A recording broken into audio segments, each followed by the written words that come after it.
Free fire একটি game, আর এই নামটির সঙ্গে আমরা সবাই পরিচিত। এমনকি এই ফ্রি ফায়ার কোটি কোটি মানুষের মন জয় করেছে, এবং বর্তমান সময় ফ্রি ফায়ারই হচ্ছে এমন একটি গেম যেটা কোটি কোটি গেমের মাঝখানে 1 নাম্বার পজিশনে র্যাঙ্ক করতেছে। কিন্তু কথা যদি আসে ইতিহাস সম্পর্কে, কজন জানো ফ্রি ফায়ারের ইতিহাস সম্পর্কে?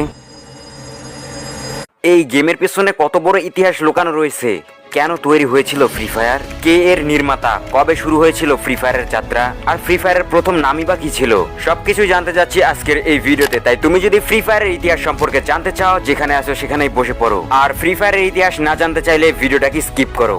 তো চলো তোমাদেরকে নিয়ে যাই আজ থেকে 8 বছর আগে, যেখান থেকে ফ্রি ফায়ারের জন্ম শুরু হয়েছিল।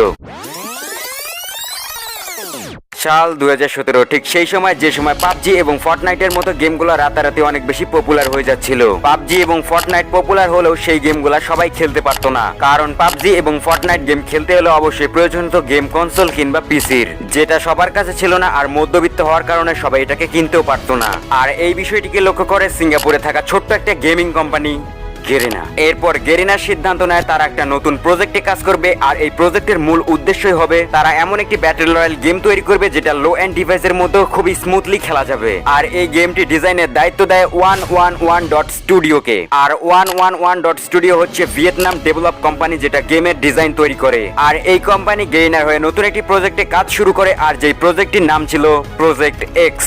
এবং এই প্রজেক্টটি কমপ্লিট করতে প্রায় 5 থেকে 6 মাস সময় লেগেছিল, এবং তারপর এই প্রজেক্টের বিটা ভার্সন 2017 সালের 30 সেপ্টেম্বর লঞ্চ হয়। আর এই প্রজেক্টের নাম প্রজেক্ট এক্স থেকে পরিবর্তন করে ফ্রি ফায়ার এপিকে তে কনভার্ট করা হয়, যেটা একটা বিটা ভার্সন। আর সেই সময় ফ্রি ফায়ারের সাইজ ছিল মাত্র 56 MB। আর যখন ফ্রি ফায়ার সর্বপ্রথম বিটা ভার্সনে প্রকাশ পায় তখন ছিল 23 আগস্ট 2017, বা তোমরা বলতে পারো 23 আগস্ট 2017। এইটা হচ্ছে ফ্রি ফায়ারের জন্মদিন। এরপর ফ্রি ফায়ার গেমটি iOS এবং অ্যান্ড্রয়েড এর মধ্যে সবকিছু টেস্টিং কমপ্লিট করার পর ফাইনালি 4 ডিসেম্বর 2017 তে অ্যাপল স্টোর এবং প্লে স্টোরের মধ্যে মুক্তি পায়। এবং এই গেমটি মুক্তি পাওয়ার 6 মাসের মধ্যে এটার জনপ্রিয়তা প্রচুর পরিমাণে বাড়তে থাকে। এরপর শুরু হয় গেম আপডেট করা এবং গেমের মধ্যে ইভেন্ট নিয়ে আসা।